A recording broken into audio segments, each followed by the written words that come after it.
Hey all, and welcome back to Fuzzy Dirty Gaming and the next installment of the Zero to Hero Tornado Shot playthrough. First, I need to apologise for the gap in the videos. I've been on holiday for a few days, so I've obviously not been playing. Now, this is the episode where I really need to make a decision about where I want to go with the build. Do we do a mapping MF type character with Headhunter and essentially just rely on Headhunter buffs to stay alive? Or do I try and build a more well-rounded character with Mageblood that can hopefully tackle nearly all the content in the game? So after getting fed up of dying when farming invitations, I made the decision to try and build a balanced character around Mageblood. There's two things to bear in mind if you're going to follow along. Firstly, the Headhunter build will be cheaper and a much better mapper if that's all you want to do is live in maps and juice elite mechanic. Headhunter and Omni is going to be a much better option. I, however, do want to turn this character into one I can complete challenges with, do whatever mechanics I feel like doing, as I like varying the content that I do to basically get more out of the game. And I don't think it's possible to do that going Headhunter and Omni. Now, since the last video, I've done two more different Atlas strategies, both covered on my channel. The first was a destructive play Guardian Invitation farm, combined with Deli Mirrors, since Deli Orbs are insane at the moment. They're sort of 2.5 to 3 orbs for one divine when you sell them in bulk. And then I did a bit of boss rushing with Eater Influence, as the Screaming Invitation sells for between 3.8 to 4 divines in bulk, depending on how many you have, which again is quite nuts. Now, I have a rough idea of what I want the build to look like when it's finished, but as mentioned, it is a lot of money to spend on a build that might end up with only 10 to 12 million DPS, but should have decent speed and good defenses. As I said, if you just want to do the maps, I don't recommend following this. This is 100% experimental, and I don't even know what the build's going to look like at the end. Now, I've just hit the 26-hour mark. I've got over 160 raw divines in the bank, so we're going to go and get some core bits of the build together. So the idea of the build, I've put a very rough POB in the video description, but this still needs to be tweaked, is to go Mageblood combined with Lightning Coil and a Topaz Flask to really push up our max Fizz hit taken. I looked at things like determination, reduced physical damage, pushing up endurance charges, and nothing really got the build as tanky as just a ton of Fizz taken as elemental. Along with this, I want cap resistances, obviously, capped chaos resistance, spell suppression capped, ailment avoidance capped, stun avoidance capped with some endurance charges. I want to have 4k life minimum and some decent utility in the form of movement speed and lots of onslaught. The idea is to really make this build as defensive as I can. I'm hoping to get a max fizz hit of around 18k with no buffs up and a 90% plus chance to evade. Now, eventually, because I'm going to be pumping a lot more money into this, I will obviously add a good +2 arrow bow and a +1 arrow quiver, and then that's going to allow me to drop GMP and get a lot more raw damage into the build. But I think even once I buy the Mageblood and some other gear, it's going to be another 400 to 500 divines. On top of that, I don't think it's quite going to make a mirror of investment unless I really go ham on it, but it is going to be, I guess for most leagues, fairly expensive. For this one, maybe not so much. So let's jump in and we'll make some purchases. So the first thing I did was purchase an uncorrupted 4 flask Mageblood, and then I needed to get the flask to go along with it. I'll go through the flask I ended up with, but what I'll do quickly is just explain how to roll Mageblood flask, just in case it's not something you're aware of, because it is much cheaper than buying them, but it is a pain and it can take a while. As an example, my last Topaz flask was absolutely horrendous. It took about 1600 ults to roll it. Tons of orbs I'm making. So I think I probably spent 4 divines on the flask, but the average I would think is between 1 to 2 if you're not bothered about getting T1 perfect rolls in everything. So in terms of the flasks I've gone for, so Jade Flask, Silver Flask, Quicksilver Flask, and a Topaz Flask. On all of these, you want to be using Kindling Orbs to get increased effect, but gain no charges during effect because we don't actually use the flasks. 70 is the maximum roll, so I just got as close as I could without really spamming these. I think later on I'll obviously will go for perfect flask, but I just wanted to get the flask into play. In terms of suffixes, I've gone for increased crit strike chance. This should be higher than 50, but this, as I said, took me absolutely ages to roll. I got fed up, so I just settled at 50%. I've got increased attack speed during flask effect, increased evasion during flask effect, and then chance to avoid being stunned. I needed to get around 53%. Then with all the buffs for increased effect and things like that, it means I'm over the stun avoidance cap. Every single prefix on your flask wants to be 25% increased effect, reduced duration. The way you roll all of these flasks is you're basically alt spamming to get the suffix that you want. Then if you have an open prefix, you're going to use an orb of augmentation to try and get this increased effect. If you hit a different mod, you have to then try and annul that prefix off and go again. And if you do roll a max T1 roll, but you have a prefix that isn't the one you want, again, you have to annul the prefix off. There's obviously other ways to do it. You could do things like imprint and things like that, but it just ends up way more expensive. So you spam your alterations till you get the mod you want, augment until you get the prefix that you want, and then you use your enkindling orb, and that's it. You don't need to use glass blowers baubles because all that does is increases your duration of the flask, and we don't actually use them. So once I got the flask done, I needed to look at what I wanted to change on the build, and it's literally everything. So rather than show you everything that I purchased from highlights, it's probably better to go through the build itself because it has totally changed. So we have swapped out our Heries for a lightning coil, and that's mainly because this is the only way I could find to get decent defenses into the build. I don't think there's much point going Heries and going glass cannon. If you're going to do that, you may as well go Omni, Headhunter, Magic Find, and then just accept that you're going to die a lot, but you're probably going to earn a ton of currency and map really, really quickly. I wanted one with as much increased damage as I could get. Already 6-link, these were like 10 divines, but on 6-link, they were a divine. So I purchased one, then I 4-socketed it on the bench, and then I just used the corrupted Jeweler's Orbs to get it up to 6. Then we 4-linked it using the bench, and then we just use Tainted Fusings until we got a 6-link. So as an example, the way you would do it, you would put your chest in, because it only had 2 sockets at the time.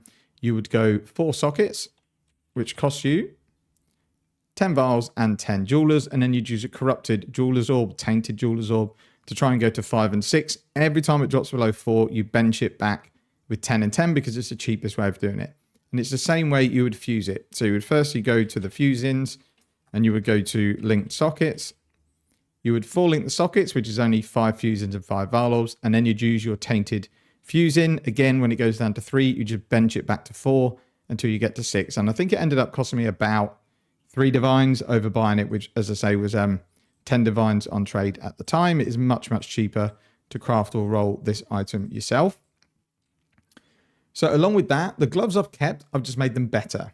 I've added purity of elements into the build, which I'll come on to in a moment. So it meant I didn't really need resist on my gloves, so I could just roll them to have lots of life and damage.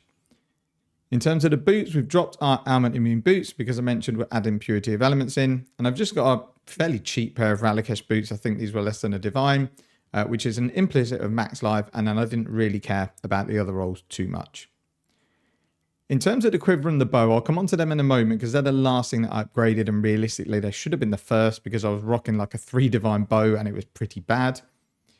The helmet, again, we've just recrafted because we had lots of resistances on there but no open prefix. So I wanted something that still had the resistances but had an open prefix to craft fizz damage taken as elemental.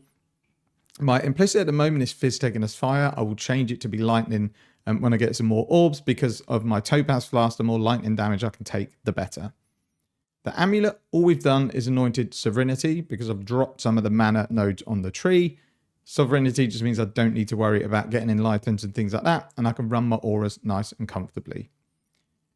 For the rings, we've replaced the taming and the other ring with 2 amethyst rings because I needed to cap chaos resistance and I didn't want to use a flask. So for both of these, it's just one with big intelligence, one with big strength, and then the way I've crafted these is use harvest, reroll chaos until it decent suffixes. Then I've locked the prefixes, vowed chaos, unvowed life, and then crafted non-channeling skills. You craft these very similar to the way you would craft your Omni rings, but instead of going for triple attributes, we're going for double resistances with the fractured attributes. And this is the only way really I could get chaos resistance comfortably into the build, and I didn't really feel the loss of damage too much. So in terms of the bow, all I've done is use the feature in POB that gives you options to search for your upgrades by DPS. The bow cost me 17 divines, and then the quiver cost me 3. I didn't want to spend loads because at some point we'll get a +2 bow and we'll get a +1 quiver, but both them combined are probably, I would think, 400 divines. So I didn't want to spend the next 2, 3, 4, 5, however many days it is, on my terrible ivory bow that I've had for absolutely ages. So we have made some upgrades and they should sell when we need to move the gear on. Now the tree is where things have changed quite a lot. I've added in a brutal restraint. Effectively, I've just gone onto POB, searched for a timeless jewel with a few mods on it, like something like Ellie damage and projectile damage. And then I've just searched by DPS and gone through the highest few DPS jewels. I bought this one for 2 divines and it adds a lot of DPS to the build. You can obviously, if you wanted to, use a lethal pride. It solves strength issues. You can get double damage. You can get intimidate, but they are expensive in this area of the tree. As I mentioned, I'm now going Purity of Elements and I've dropped Haste. That's really because with Mageblood and a Quicksilver Flask and Onslaught, I'm quick enough. I don't really need Haste, and I didn't want to have a dual socket for Ancestral Vision, and I wanted to run Ralakesh Boots. So really the only way to get Ailment Immune without using Storm Shroud and giving up a Flask suffix is to go Ralakesh and then Purity of Elements. So I'll get all of my charges from Ralakesh, and Purity of Elements solves my ailment avoidance. We've dropped Lion Eyes because it's definitely a beginner type thing. Cluster Jewels are definitely more damage and give you more flexibility and more dual sockets. Cluster I've gone for is Sadist and Prismatic Heart just to get a lot more LE damage and some resistances. Then we've got 2 medium clusters. One is a crit one with Pressure Points and Basics of Pain. One of them Repeater and Streamlined. In here I have just a jewel. I think it costs a Divine with some life, attack speed and crit chance. This, ideally at some point, needs to be a Corrupted Blood jewel, but they're really expensive for a decent jewel. In here, I've got a Watcher's Eye. This was cheaper than I thought. I think this was 3 Divines, and it's attack damage while affected by Precision, and Fizz damage from hits taken as lightning damage while affected by Purity of Elements. So this again just pushes my max Fizz hit up quite a bit. In here, I've got that which was taken. I only had 1 Divine left when I came to buy this, so I just bought the best jewel I could get for Divine. Essentially, the only 2 mods that matter are increased effective onslaught and increased evasion rating per frenzy charge. And because we use Ralakeshes, we're always at our max charges, which is 5. So that's just a decent boost to evasion. And then that's it for the jewels. I do have the option to go into this jewel socket here, but at the moment I can't think of anything to put in. We could eventually drop this, take this jewel socket here and use some sort of Forbidden Flame and Flesh combo. I just haven't decided what that is yet. I've also dropped Focal Point, even though it's amazing for single target. Most of the stuff I'm doing is in maps, so I've just gone to Far Shot. I don't know what's best, if I'm honest. I guess if you're farming lots of Guardian type of invitations, I would think Focal Point is definitely better. If you're spending a lot of time in maps, Far Shot is probably the play. Again, Forbidden Flame and Flesh is an option for this last one, but I haven't checked. They're historically insanely expensive. And that's kind of it for the tree and the jewels. In terms of the charms, I have upgraded them. So I obviously needed to find some spell suppression because I dropped Hiri's Eye from the build. So none of these charms were particularly expensive. I've gone for chance to suppress spell damage and banner skills have no reservations. So I can just run a Defiance banner for free. This one I haven't changed. This is still just crit chance while at max power charges. I do need this mod and a decent suffix. These jewels start to get really expensive, but it is something I'll upgrade later on. And then the last one, again, we've gone for more suppression and then just increase effect of onslaught. There's probably much better uses of charms. This is just kind of what was thrown together because it took me, I would say, a good 3 to 4 hours to upgrade the build fully. So I just wanted to get something online so I can start playing again. That's kind of it for the build. In terms of gem links, I've now dropped my blisters that really don't serve much of a purpose. You can get fairly decent Manifold Arrow setup going. I still need to level my gems because I purchased them from the vendor. So we've got Inspiration, and then we have Manifold Arrows here. We have Frenzy, Blast Rain, Ice Shot, and Storm Rain. I need to quality flip all sorts of things with these gems, which I will get onto. Now, because we don't need the Frenzy and Power Charge on hit setup anymore, because Ralakesh's Impatience do all of that for us, I've just added a secondary Manifold setup, which is Inspiration, Lightning Arrow, Manifolds, and Burning Arrow, again just for some supplementary single target damage. The 6th link has stayed exactly the same. It's Tornado Shot, LE damage with attacks, GMP, Inspiration, Trinity, and crit damage. And the boots, we've got my Defiance banner, which we can run for free, Purity of Elements, a Portal Gem, and then Grace. That's all of the skills that we use. And then I've got Vol Grace just for moments where I feel I'm in a bit of trouble because this pushes my evasion up to 95%. And then in a helmet, we've got our Sniper's Mark, Life Tap, Flame Dash, and Mark on Hit. This could probably now be Inspiration, but Life Tap works just fine. It hardly uses any mana anyway. And then with all of these combinations of mana cost, my mana cost for my Tornado Shot is now 3, which essentially means all of my Manifold setups are 0, which is why I waited until I had all of this reduced cost before I switched to a Manifold setup. So now I can literally just spam skills. So on bosses, when they're going to spawn, I can stand right where they're going to spawn, get all of these skills going, and then also get my Tailwind up, my Inspiration charges. It's not a massive thing, but being able to pre-fire this just means you do get a little bit of early DPS. So I'll go through some footage from when I finished my upgrades. And in all honesty, I've probably spent, I would think, 200 120 divines on this build. And in terms of DPS, it's not really much better than it was for the 15 divine build. It's just a much better, well-rounded character. Like I said, this isn't how I would recommend to build it. This is just how I've decided I want to build it, because I want a character that can maybe tackle everything.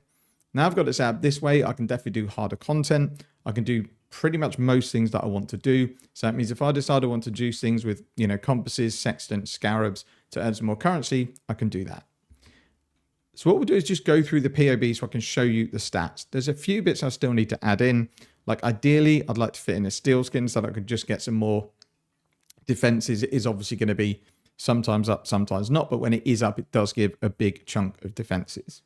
So this is the character at the moment. So you can see the single target damage in terms of per arrow is just under 1.4 million. We should hit with around 4 arrows, I would think. So that takes it to between 5 and 6 million. Then with all the manifold setup, it's probably around 7.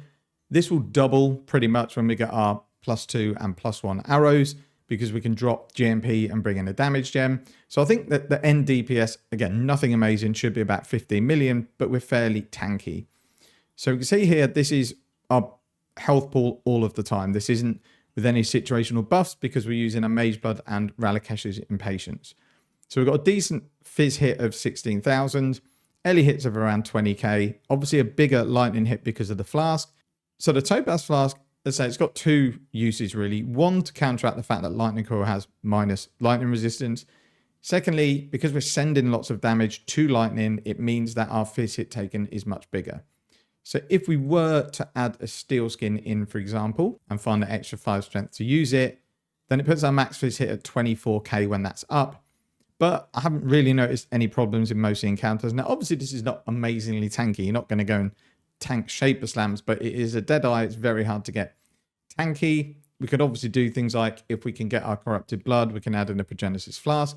But at the moment, I really want to aim for that bow and a quiver, because that is literally going to double my DPS.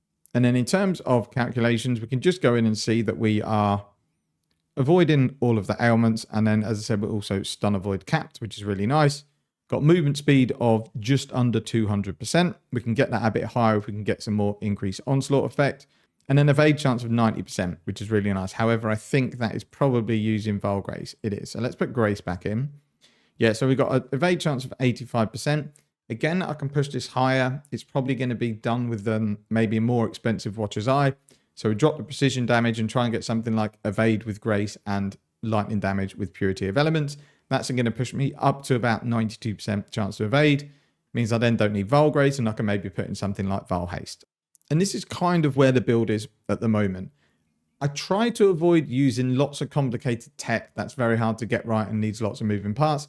In case people, because there are tons of people sitting on a lot of currency, maybe for the first time ever in a league, I don't want to do something where you're going to go and spend hundreds of divines and the build just doesn't work. Like I say, if you want something that's going to juice the league mechanic, don't do this. This isn't that great. It will do it, but you'd be way better spending less. Just sticking on a headhunter, put on some magic fine gear, and then just go nuts. You might have to stay in lower tier maps, but you're still going to be able to earn a lot of currency. And there's loads and loads of Magic Find Tornado Shot videos on YouTube already, so I didn't just want to add another one in. So in terms of what I'm doing at the moment, I've gone back to destructive play and invitation farming with Delirium, just because Deli Orbs are loads, so are all the invitations. I still need to do Uber Elder because I'm still sitting on 3 Void Stones. I need to do Cortex. There's lots of things I need to do that I've been neglecting. One thing to note is I've dropped the timer. I got to about 26,000, thought it was just a faff maintaining it. And now we've kind of built up sort of a 200, 220 divine stash. There's not really a purpose of that timer anymore because we are going to be farming lots and lots of currency. It's going to take a long time and everyone farms at their own pace. So I don't want people to think either A, I'm slow, or B, I'm super quick compared to yourself maybe, and you just can't see yourself ever getting there. I will, when I bring the next video out, if I change my farm, I will time like an hour or 2 slot to see what sort of currency I make. But overall, the time is just going. It's a faff to maintain. And so much of it went on sitting in trade. I had an hour and a half of the timer tick over while I crafted my flask, which was an absolute pain. So overall, that's not going to come back. It was more for the beginning of the video. So what I need to do now is think about an Atlas strategy where I can potentially earn 20 to 25 divines an hour, because I need to get my bow upgraded and quiver upgraded, and they're going to be very expensive. I would like to maybe get that all done in 15 to 20 hours play. rather than maybe pushing 10 to 12 divines an hour and then taking 30 to 40 hours, which I will get bored before I get to that point. Even once we're there are tons more upgrades we can make. We can go for +1 projectile charms. We can go for a really expensive Watcher's Eye. We can go Forbidden Flesh and Flame. There are still tons of upgrades we can make on this build. The main thing I wanted to do was keep it below basically the cost of a mirror tier bow. Fizz conversion tornado shot builds are amazing, but they're super, super expensive. And I'm not really the sort of person that farms mirrors. Even in this league, I'm not playing enough to farm mirror after mirror after mirror, and I'm not doing the right content to farm that. So I wanted to make a build that was below the cost of that mirror tier bow that hopefully can complete everything in the game. At the moment, the DPS is not good enough. I wouldn't have thought to do things like Wave 30 Simulacrums and Uber Bosses, but once I get the bow and the quiver upgraded, then it's going to be able to do that. And at least it has some defenses to fall back on. I'm not saying it's going to do all these things deathless, but it gives me a much better chance to do it as a player who isn't mechanically great, that I don't die every single time I get hit. That's it for this video. I really don't think there's much more to go through. Again, apologies it took so long to come out, and it's been a fairly quick video. The next one, I don't know when it's going to come out. I don't want to wait until I've found all of the currency with this bow and a quiver. So maybe we'll bring it out once we've found the new farming strategy. We've done a couple of hours, we've got some more currency, and maybe there's some other upgrades we can make before we go to the bow and the quiver. Thank you very much for watching. Take care and see you in the next one.